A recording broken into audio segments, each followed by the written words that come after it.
And how long have you guys been married? 40 years. I'm Marilyn. I'm Jim. Yee. Very cool. And how long have you guys been married? 13 years. Chris Torgerson. Carrie Torgerson. Very cool. And how long have you guys been married? 23 years. My name is Suzanne Chong. I'm Keith. And they're the Chongs. How long have you guys been married? 9 years. 9 years. Okay, we met at Big Bear in California. It was a singles club that went up there. I was 18, Kirk was 25, and it was very romantic and wonderful. And when we came back down the mountain, we started dating. We dated for 7 months until Kirk popped the question. We met in a dungeon at UMC Pharmacy, inpatient pharmacy. Cool. We're both pharmacists. Oh, okay.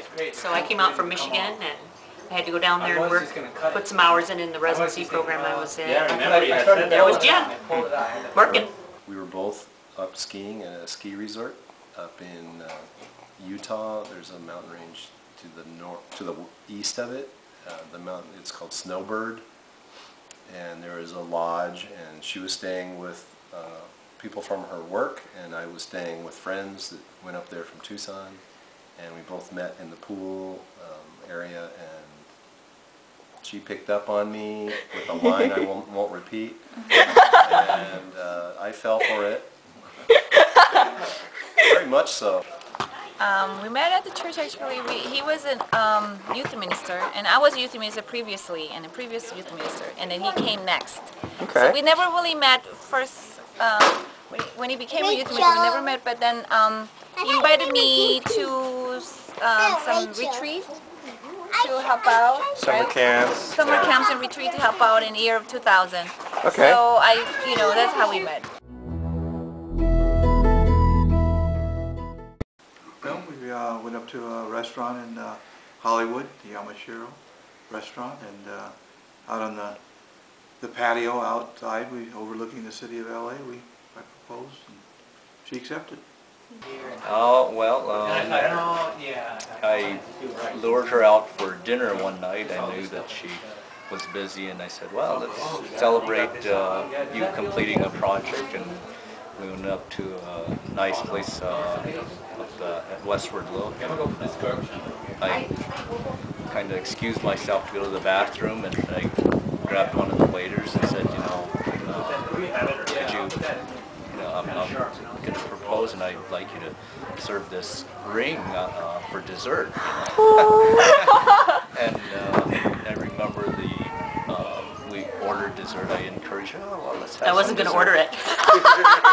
And then, so she looked, and then she asked the waiter, well, is that a good dessert? And he said, well, I think it'll be the best you've ever had. Brought dessert with the lid on it, and I'm like, that's interesting.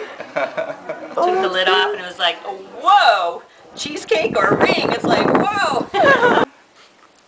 I proposed after we went to Mass on Sunday. We went to brunch at the Doubletree Hotel, and over brunch In Tucson. In Tucson, he proposed. And Cool. I accepted later. Well, it was it summer of 2001? 2000, yeah, 2001. Or was it winter? Was it? Yeah, winter of 2001. And then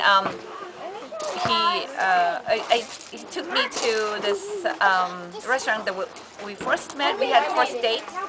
And then the restaurant itself is not really important, but then the place was important because we sat there for 5 hours of first date and straight talking like about things. And then so he took me there, and then after a nice dinner, he took me outside. There was a little walkway and then bench, and then he made me sit there, and then he bent his knee, and then popped a question, and then I got all emotional and cried and said, yes.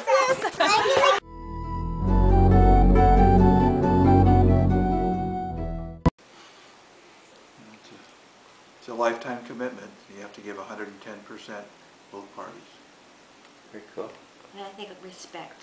Really, really, really respect your spouse and build them up and look up to them and admire them and let them know that.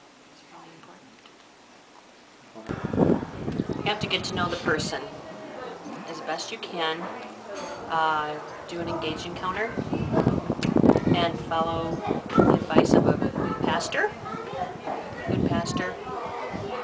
And, you know, make sure that they are someone that you feel you're compatible with, and also that, I mean, even in faith as well.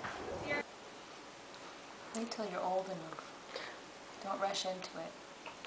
And take the time to get to know the person, because you can't just know someone right away. It takes time to get through all the layers. You may be attracted to the outside layer, but it takes time to really get to know the person all the way through.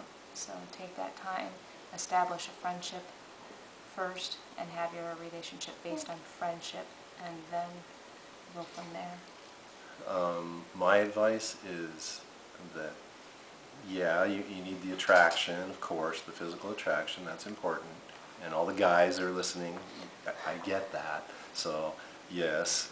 But the other part is, there does have to be that emotional and that love part.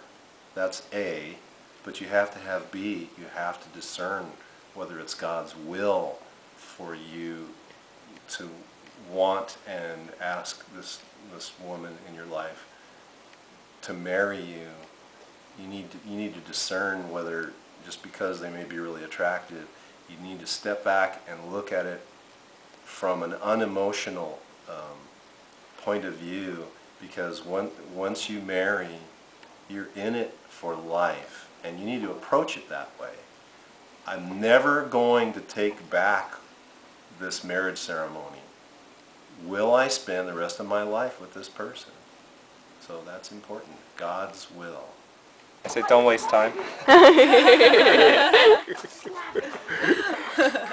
Yeah, if that's your vocation, just go for it. And then, you know, I just, whatever the worries you have, God will give you tremendous grace through sacrament of marriage, matrimony. So just trust on that, and then depend on that, and trust in God, and, you know, everything will be fine. And just, don't worry, you know. Cool. God will provide. Sweet. Awesome. Thank you.